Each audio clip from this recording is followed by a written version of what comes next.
রাসূল আকরাম সাল্লাল্লাহু আলাইহি ওয়াসাল্লামের কয় বিবি ছিল? এর মধ্যে সবচেয়ে বেশি আদর করতেন কারে? আয়েশা সিদ্দিকা নিজে বলছেন যে আমার সাথে পাল্লা দেওয়ার মতো হুজুরের আরেকজন বিবি ছিল, উনি হলেন হযরত যায়েনব বিনতে জাহাশ, হুজুরের ফুফাতো বোন। হুজুর যখন সফরে যাইতেন লটারি দিতেন, লটারিতে যার নাম আসতো তার সাথে নিয়ে যেতেন। কেন? এই লটারিটা হুজুরের জন্য জরুরি ছিল না, কিন্তু হুজুর উম্মতকে শিখিয়ে গেছেন যে বউ যদি একাধিক থাকে শুধু একটারে নিয়ে হান্ডা গুল্লি ফিরবে না। হুজুরের এক বিবি হযরত সাউদা বিনতে জামাআ রাদিয়াল্লাহু তাআলা আনহার ঘরে হুজুর আজকে থাকবেন। হুজুরের বয়স আর সাউদা বিনতে জামার বয়স সমান সমান, কাছাকাছি। আরগুলের বয়স হলো কম, আর খাদিজাতুল কুবরার বয়স 15 বছর বেশি। তো সাউদা বিনতে জামার ঘরে হুজুর। আম্মা জান আয়েশা সিদ্দিকা রাদিয়াল্লাহু তাআলা আনহা হুজুরের জন্য পায়েস পাকাইয়া সওদার ঘরে নিয়ে গেছেন। তখনকার পায়েস যেই ধরনের সেই ধরনের। হযরত আয়েশা সিদ্দিকাকে হুজুর দেখে বললেন, আয়েশা তুমি এইখানে কেন? ও হুজুর এমনি আইছি। তা আইসি হুজুর হলে একটু পায়েস নিয়ে আইসি। হযরত আম্মা জান আয়েশা সিদ্দিকা বুঝতে ফেলছেন যে সওদা মাইন্ড করছে, মাইন্ড। হুজুরের সামনে দেওয়ার পরে আয়েশা সিদ্দিকা হযরত সওদাকে বলেন, আফা আমরাও খান না। হযরত সাউদা বলছেন, না আমি খাবো না। ভিতরে রাখ তো, তুই যেন কি লেগে আইস, আর কথা কয় না, হ্যাঁ আমি খাবো না। আর মহিলারা কইলে কি এমনি খাবো? না আমি খাবো না। আম্মা জান আয়েশা সিদ্দিকা বলছেন, না খাইলে মুখের মধ্যে লেইফে দিব, তাও কয় খাবো না। পরে ঠিকই হযরত আয়েশা সিদ্দিকা হাতে করতে লইয়া হযরত সাউদার এমনি গালের মধ্যে এমনি মালিশ করে দিয়েছে, এখন স্নো লাগাইছে, স্নো হুজুরের সামনে করতে আছে। এটা হুজুরকে সাউদা বিনতে জামা বলতেন, দেখছেন হুজুর আয়েশা আমার লগে কি কামটা করছো, দেখছেন হুজুর? হুজুর বলছেন তুমিও লাগাই দাও। আচ্ছা হযরত আয়েশা হলো ফুর্তিবাজ মেয়ে, বয়স কম, এটার লগে এই বেডি বুয়া বেডি পারেনি, কথা কয় না। আল্লাহু আকবার। এবার রাসূলের সিরত দেখেন, হুজুর সাল্লাল্লাহু আলাইহি ওয়াসাল্লাম আয়েশা সিদ্দিকারে কাবু করে এমনি ধরছেন, কাবু করে, কাবু বুঝছেন নি? ধরেন ওয়ালের সাথে এমনি দইরা সাইবা ধরছেন। এবার কয় সাউদা এবারে হযরত সাউদা খুশি না, হুজুর তো আয়েশার পক্ষে না, আমারও তো পক্ষে, আরে কথা কয় না। এবার হযরত সাউদা বিনতে জামা হযরত আয়েশা সিদ্দিকার মুখের মধ্যে লাগাই দিয়েছে। দোনোজনে খুশি, আল্লাহু আকবার, দোনোজনে খুশি, আয়েশা খুশি, সাউদাও খুশি। এবারে দোনোজনে সহ হুজুরের সহ খাইছে। রাসূল আকরাম সাল্লাল্লাহু আলাইহি সাল্লামের সিরত যেটা আদর্শ, এটা দুই ধরনের। একটা হলো গরম সিরত আদর্শ, আর একটা হলো ঠান্ডা আদর্শ। হুজুরের সিরত যেটা গরম, হুজুরের সিরত যেটা শক্ত, হুজুরের সিরত যেটা তিতা, এটার নাম হলো জিহাদ, কথা কয়। এটার নাম কি? আপনাকে আমার কথা বুঝতেছেন? একদম মূল কথায় আমরা চলে আসছি, জিহাদ। এখন এই জিহাদের কথা বললে এদেশের যত রাজনৈতিক দল আছে সবাই ভয় পায়, ইহা তো মৌলবীরাও ভয় পায়।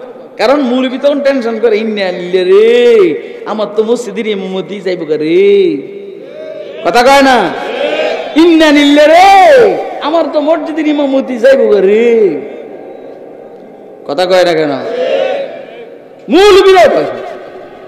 জিহাদের আলোচনা করলে এদেশের যত রাজনৈতিক দল আছে এরাও ভয় পায়। কিলে ভয় পায়? ওরে জিহাদ মনে হয় আমাকে বিরুদ্ধে করবে, বিএনপি মনে করে হেদের বিরুদ্ধে, জাতীয় পার্টি মনে করে হেদের বিরুদ্ধে, আর হেরা মনে করে হেদের বিরুদ্ধে।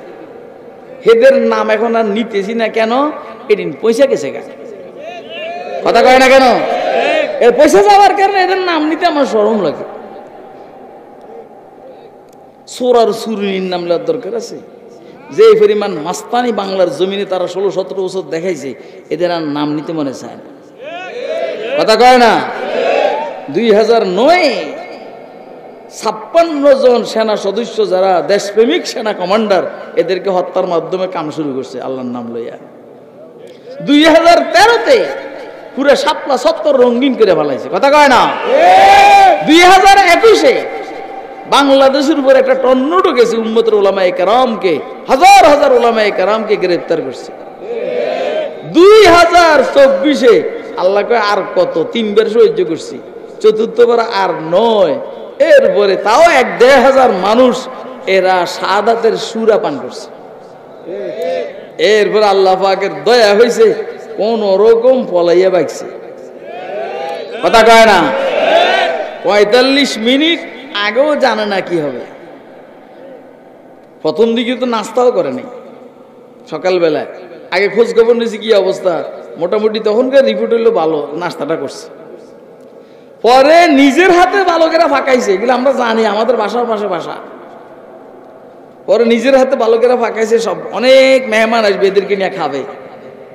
আলহামদুলিল্লাহ ছাত্র জনতার বৈষম্য বিরোধী আন্দোলনের শেষ ধাক্কায় ওই খানা টানা থুইয়া ফলাইছে। কথা কয় না? এরপরে যারা ভিতরে ঢুকছে এরা সবাই মজা করে খাইছে। এটা জানেন না আপনারা?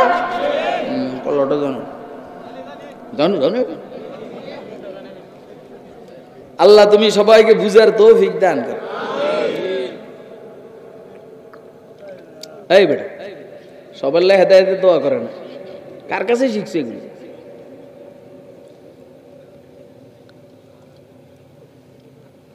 হুজুরের দোয়ার মধ্যে যেরকম হেদায়েত আছে, হুজুরের দোয়ার মধ্যে লানত আছে। এটাও সিরত, যে বাটপারের কপালে হেদায়েত না, এটা বুঝাই যায়। এলে হেদায়েতের দোয়া না গজবের দোয়া। আল্লাহুম্মা লাআন ফুলান, আল্লাহুম্মা লাআন ফুলান, দোয়া না। আল্লাহুম্মা সাল্লিত আলাইহি কালবাম মিন কিলাবিকা। হুজুরের সিরতের মধ্যে এরকম বদদোয়াও আছে, ও আল্লাহ ওর উপরে তোমার কুকুরদের থেকে একটা কুকুরকে চাপিয়ে দাও। শেষে আবু লাহাবের ওই ছেলেকে পাহাড়ি কুকুরে মাইরা শেষ করছে। কথা কয় না? কেবল কার কাছে শুনছেন? কার কাছে শুনছেন? ওমা আরসালনাকা ইল্লা রাহমাতাল লিল আলামিন। কেবল এটাই শুনছেন, কেবল রহমত শুনছেন, জহমত শুনেন নাই। আনা নবিয়ুল মারহামা ওয়া আনা নবিয়ুল মালহামা। আমি প্রচন্ড যোদ্ধাও বটে এবং দয়ার নবী, অর্থাৎ আমি নরম নবী, শক্ত নবী, আমি মিষ্টি নবী, আমি তিতা নবী। মানে আমার সুন্নতের মধ্যে তিক্ততা আছে। কই যাচ্ছে? এই বেটা, এই ওই বেটা কি কি কয়? আবার আবি মনে হয় না, দরদারি টিসু লই যা। আর নে এটা রুচিলে যদি আসো সারি, এটা দেন যাবে না, এটা দিয়ে আমি গাম মুচ্ছি, ধরেন তো নেই। কিন্তু আইতে হইব, নাহলে কিন্তু এটার মধ্যে জামিল হইব। তাহলে হুজুরের সুন্নত কেবল মিষ্টি না, একটু তিতাও আছে। সুন্নত হিসাবে তিতা না, আমাদের জন্য তিতা। ডায়াবেটিসের রুগী হইলে মিষ্টি ওষুধে কাম করে না, তিতা ওষুধে। দেখছো? কথা কয় না, কথা কয় না কেন? বুঝবেন। আল্লাহু আকবার। দোস্ত আহবাব, হুজুরের গরম সুন্নত, শক্ত সুন্নত, তিতা সুন্নত নাম হইল জিহাদ। কি নাম? তিতা না? বললাম না, এই সুন্নতের আলোচনা শুনলে আওয়ামী লীগও ভয় পায়, বিএনপিও ভয় পায়, জাতীয় পার্টিও ভয় পায়, সবাই ভয় পায়, মৌলবীরাও ভয় পায়। দেখেন না আমাদের দেশের মাদ্রাসাগুলোর মধ্যে কয় আমার দেশে কোনো রাজনীতি নাই, মাদ্রাসায় কোনো রাজনীতি নাই। কি লেখা কয় জানেননি? না, কয় যে যদি আবার মুহতামিমি চলে আসে, চেয়ারম্যান এসে কয় হুজুর আপনি এটা কি শুরু করছেন? চেয়ারম্যানের কইবেন কোনির লোকে চ্যাপটা করিয়ালাম, ওই চেয়ারম্যানের বাচ্চা ফকিন্নির বাচ্চা, তুই কেবল রাজনীতি করবি, আমাদের কি রাজনীতি করার অধিকার নাই? কথা কয় না কেন? আমি তো তোর ইমাম, তোর বাপের ইমাম, সদ্য গোষ্ঠীর ইমাম, সেনাপ্রধানের ইমাম, বিমান বাহিনীর ইমাম, নৌবাহিনীর প্রধানের ইমাম, র্যাবের ডিজির ইমাম, সবার ইমাম আমি। তোরা রাজনীতি করস, আমি করলে সমস্যাটা কি? কথা কয় না কেন? আলহামদুলিল্লাহ কন। এই 17 বছরের ভিতরে, এই যে 17 বছর, এই 17 বছরের ভিতরে ওয়াজের কন্ডিশন এরকমই ছিল।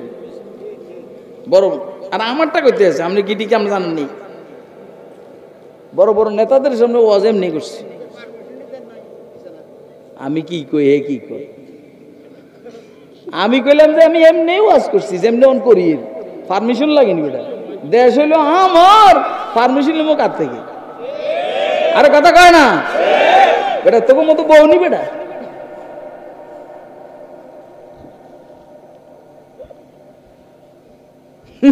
কি কয় না কয় আরে এমপি রে নাম কমন আর এমপি রে আমার সামনে কিছু আপনি সোরের মতো বইয়ে রয়েছেন মাইকে হুজুর আমি অমুক আমি হ স্যার আর তো পরিচিত তো আমার সামনে পরেন নাই তো এই জন্য আমি চিনি না তো সোরের মতো বইয়ে রয়েছেন কিনলে তো পরে কইলাম যে আমার ভাই আইসে অমুক আইসে আপনারা আপনার কাছে দোয়া চাইতে আছে হেতের কথা কইতে দিই নেই আমি কথা যেগুলো কইব ওইগুলো আমি কইয়া ওর বইয়ে রেখেছি অথচ এই মসজিদ কমিটির উপদেষ্টা কথা কইতে মাথার বুদ্ধি লাগে আমি আপনাদেরকে যে কথাটা বলছি জেহাদের কথা বললে সবাই ভয় পায় আসলে জেহাদ তো এদেশের কোন নাগরিকের বিরুদ্ধে না জেহাদ হবে মালাউন মুদির বিরুদ্ধে জেহাদ হবে মালাউন মুদির বিরুদ্ধে আর কারের আর্মির বিরুদ্ধে বার্মার জান্তার বিরুদ্ধে ভারতের স্বৈরাচারের বিরুদ্ধে জালেমের বিরুদ্ধে এরপরে আমেরিকার বিরুদ্ধে ইসরায়েলের বিরুদ্ধে কথা কয় না কেন জিহাদ হবে ইসরায়েলের বিরুদ্ধে কথা কয় না কেন ইহুদিদের বিরুদ্ধে হবে খ্রিস্টানদের বিরুদ্ধে হবে মুশরিকদের বিরুদ্ধে হবে তাহলে আওয়ামী লীগ কেন ভয় পাবি বিএনপি কেন ভয় পাবি জাতীয় পার্টি কেন ভয় পাবি মৌলবী কেন ভয় পাবি আমরা এই দেশের মুসলমান যারা আল্লাহ রসুলকে বিশ্বাস করে সিরাতুন নবীর অনুসরণ করে সবাই একসাথে দেশের স্বাধীনতা সার্বভৌমত্ব রক্ষা করার জন্য যে কোনো শত্রু বাহিনীর মোকাবেলায় আমরা জিহাদের জন্য প্রস্তুত আছি কিনা হাত উঠে দেখা তেরে ভয় কি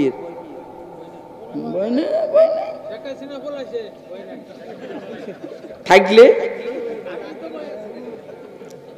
এমন স্যাপটা মারিয়ালাম কোনির লোক আসছে এনে তো আমার বাপের বয়সে কেউ নেই সব হইলে হয়তো আমার ছোট ভাই নাইলে বড় ভাই নাইলে আমার বয়স আমার বাপের বয়সে কেউ নেই ঠিক আছে নি এই জন্য চাচার বয়সেরও কেউ নেই আমি নিজেই তো দাদা না আল্লাহর হাবিব বলেন ক্বালা সাইয়্যিদুনা রাসূলুল্লাহ সাল্লাল্লাহু আলাইহি ওয়াসাল্লাম জাহিদুল মুশরিকিনা বিআমওয়ালিকুম ওয়া আনফুসিকুম ওয়া আলসিনাতিকুম আল্লাহর হাবিব বলেন ও মুমিনরা তোমরা জিহাদ করো মুশরিকদের বিরুদ্ধে কার বিরুদ্ধে ইহুদিরাও মুশরিক তাদের বিরুদ্ধে জিহাদ করো খ্রিস্টানরাও মুশরিক তাদের বিরুদ্ধে জিহাদ করো বৌদ্ধরাও মুশরিক তাদের বিরুদ্ধে জিহাদ করো আর এরা তো মুদিরা তো মুশরিক আছে 33 কোটি দেবতার পূজা করে এদের বিরুদ্ধে জিহাদ করা কথা কয় না তাহলে জিহাদ কার বিরুদ্ধে বলেন না নাকি মুসলমানের বিরুদ্ধে তাইলে তাইলে আগে কথা আমি হিসাব করে কথা বলতেছি না তাহলে বিএনপি কেন ভয় পায় তাহলে আওয়ামী লীগ কেন ভয় পায় তাহলে জাতীয় পার্টি কেন ভয় পায় তাহলে মৌলবি গিলে ভয় পায় কথা কয় না কেন মৌলবি তো মুশরিক না আওয়ামী লীগ তো মুশরিক না বিএনপি তো মুশরিক না জাতীয় পার্টি মুশরিক না তো ভয় পায় গিলে গিয়া আসল কথা হইলো নামে মাত্র মুসলমান ভিতরে শিরকে ভরা আল্লাহু আহাদ কি রমজ ক্যা সমঝা है तू قل هو الله احد کی رمز کیا سمجھا ہے تو جب خدا کے خاص بندوں کو خدا سمجھا ہے تو जब खुदा के खास बंदों को खुदा समझा है तू नामे मात्र मुसलमान कामे मुसलमान ना कथा कहे ना मेरी जिंदगी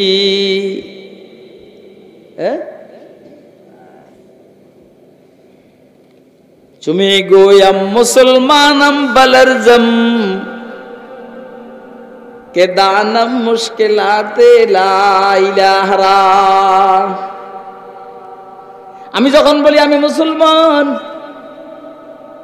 তো আমার শরীরের মধ্যে কম্পন শুরু হয়। কি লেগা? ইসলামের দাবিতে আমি পরিপূর্ণ না, আমার কাছে দাবি আছে, দলিল নাই। তুমি গোয়াম, আমি এখনো মাজারের মধ্যে গিয়া সন্তান চাই, মাজারও ওয়ালার কাছে গিয়া চাকরি চাই, মাজারে ফুল দি, কথা কয় না কেন? তুমি গোয়াম মুসলমানম বালারজাম কে দানম মুশকিলাতে লা ইলাহা। লা ইলাহা ইল্লাল্লাহর যে মুশকিলাত, এটা আমি জানি। ঈমান আমাদের দুর্বল, এই জন্য জিহাদের কথা আমরা বলতে পারি না, সবসময় মিষ্টি কথা। ওই যে ওজুর সুন্নত এগুলা, গোসলের সুন্নত এগুলা, মেসওয়াকের সুন্নত এগুলা, টুপির সুন্নত এগুলা, খানার সুন্নত এগুলা, দস্তরখানের সুন্নত এগুলা, কিন্তু জিহাদের সুন্নত এগুলো এটা আমরা বলি না। আরে কথা কয় না?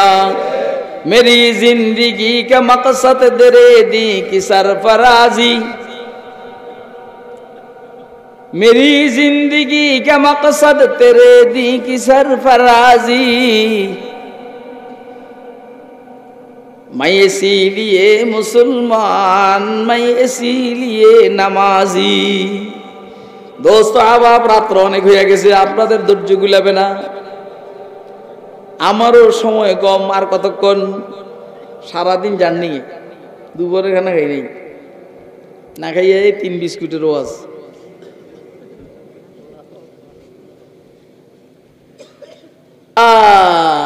তাহলে জিহাদ কার বিরুদ্ধে? মুশরিকদের বিরুদ্ধে, কাফেরদের বিরুদ্ধে, ইসলামের দুশমনদের বিরুদ্ধে করব তো ইনশাআল্লাহ। এখনো শুরু করব, এটা না, মানসিকভাবে প্রস্তুত থাকা, যখন প্রয়োজন হয় তখন। ও ভাই, বাংলাদেশ সেনাবাহিনীর জন্য অস্ত্রের দরকার, কিসের দরকার? এটা কিনে রেডি দেখবে। কিন্তু আমার বক্তব্য হইল, দীর্ঘ 53 বছরের ভিতরে সেনাবাহিনীর অস্ত্র ব্যবহার করার লাগছে, টুকটাক লাগছে, টুকটাক। বাংলাদেশ স্বাধীন হওয়ার পরে আমাদের বাংলাদেশ সেনাবাহিনী হুইয়া বইয়া সময় কাটাইতে আছে 53 বছর। ফাঁকে ফাঁকে যে একটা ঠুস ঠাস করে ওই পার্বত্য চট্টগ্রাম। আরে কথা কয় না কেন? তার মানে কি? তার মানে কি এদেশের সেনাবাহিনীর জন্য অস্ত্র দরকার নেই? কথা কয় না। ভারত বুদ্ধি দিছে, আমরা তো আসি, আর অস্ত্র কি লেগে? আমরা এখনকার উপদেষ্টা যারা আছেন, তত্ত্বাবধায়ক সরকার বলেন অথবা অন্তর্বর্তীকালীন সরকার বলেন, আপনাদেরকে আমরা অনুরোধ করব, একটা বিল পাস করেন আপনারা, যে দেশের অর্থনীতির বাজেটের 100 ভাগের 10 ভাগ বা 15 ভাগ 20 ভাগ সামরিক সরঞ্জামাদি কেনার জন্য আপনারা রেডি থাকেন। আমরা আছি না? ভারত বলে আমরা আছি না? তুই তো থাকস, যখন আওয়ামী লীগ ক্ষমতা থাকে তখন তুই থাকস, কথা কয় না? কিন্তু আওয়ামী লীগ নেত্রী যখন ক্ষমতা ছাড়া তোর দেশে বলাইছে, তুই বাংলাদেশকে ভয় দেখাস, কথা কয় না? আল্লাহ হায়াতের মধ্যে বরকত দান করুক, প্রফেসর ডক্টর ইউনূসের হায়াতের মধ্যে বরকত দান করুক। উনি আস্তে করে ধমক দিয়ে দিছে, বাংলাদেশ দিয়া নিয়ে নাক গলাইবে, তাহলে ভারতের 7 সিস্টারের মধ্যে জামিলা লাগাই দিব, ভারতের 7 সিস্টার জামিলা লাগাই দিব। ভয় পেয়ে গেছে গা, সোজা ঠান্ডা। এখন এই ভয় লাগাইবার লেগে তো অস্ত্র লাগবে। দৌড় বেটা, কথা কথা কেন? ওই বেটা, এই রোডে কেন আমার গাড়ি যদি নাকি সমস্যা হয়, আমি যে গাড়ির বাহিরে গিয়ে খালি এতে দাঁড়াইয়া থাকি, জামিলা না, কথা কয় না? আর যখন নাকি গাড়িতে বাইরে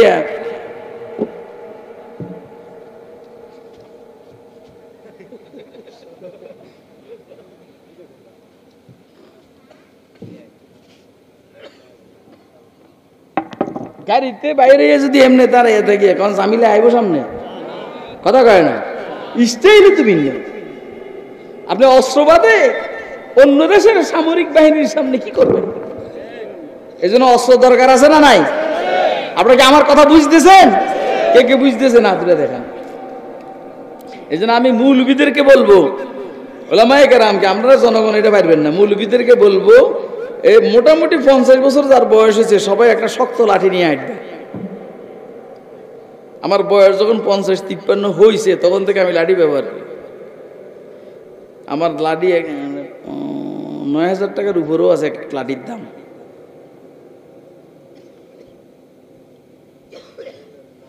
ফিডে আরম্ভ করুন সম্মানে ধরে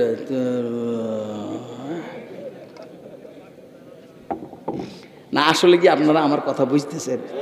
এই যে লাঠি হুজুর সাল্লাল্লাহু আলাইহি সাল্লামের উসওয়া না, আদর্শ না? পাগড়ি যেমন রসুলের আদর্শ, মেসওয়াক যেমন রসুলের আদর্শ, আরে বল্লম দিয়া কাফেরকে হত্যা করা এটাও তো রসুলের আদর্শ। কথা কয় না কেন? হ্যাঁ, মিষ্টি খাওয়া সুন্নত, কনির লোকে সবটা করি মিষ্টি খাওয়া সুন্নত, কাফের এমনি খোঁচা মারা সুন্নত না ওটা।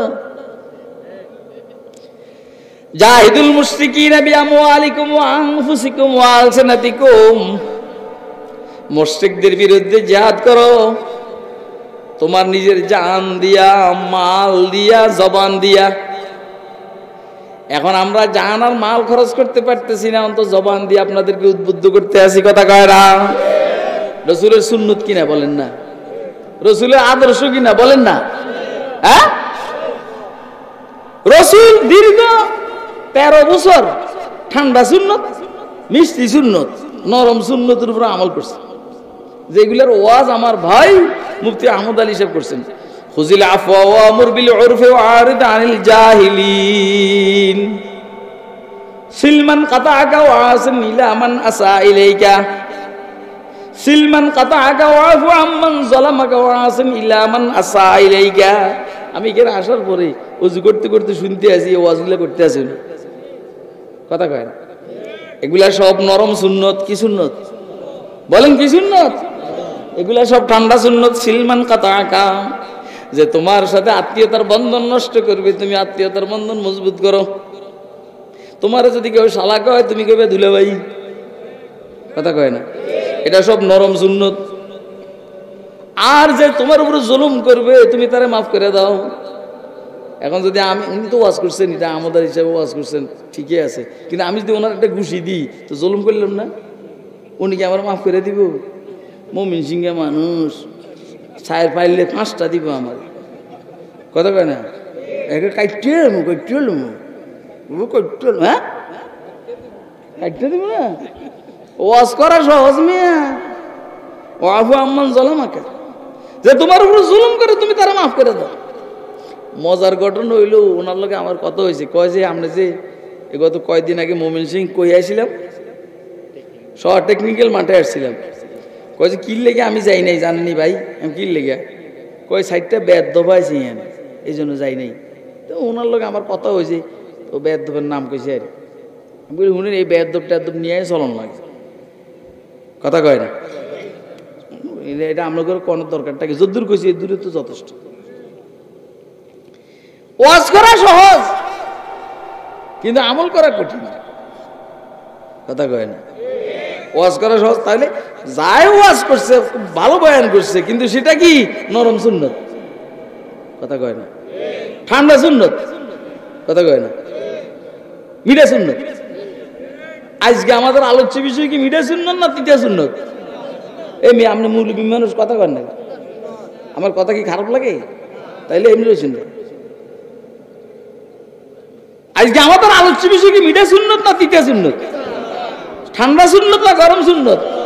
নরম সুন্নত না শক্ত সুন্নত? এই তিনটা, শক্ত, গরম, তিতে পাগড়ি মাথা দিয়ে ঘুমায় আর এন করে। কি রে এন করছে কেন? হেতে বাসর করে এসে ঘুমায়, ওই বাসর করে এসে ঘুমায়।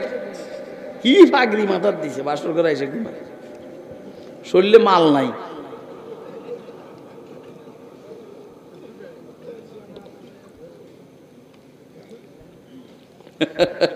সাথে আমার ছেলে আছে, কেউ বলছে আব্বু চা না খাইয়া এত কোনো অসুবিধা, খাইলে এই বেটা মনে হয় যে কেমন করলে।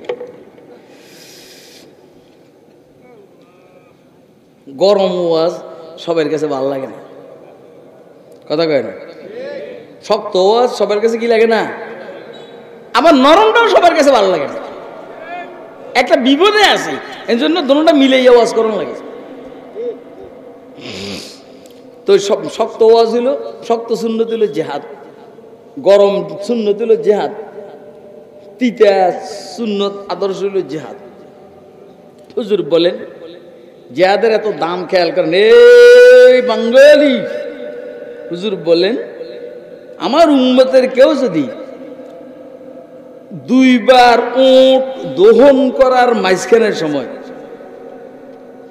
আরবরা ডেইলি কয়েকবার উঁটরে দোয়, দুধ বাইর করে, 7টা বাজে একবার বাইর করছে, 9টা বাজে আবার, মাঝখানে 2 ঘন্টা।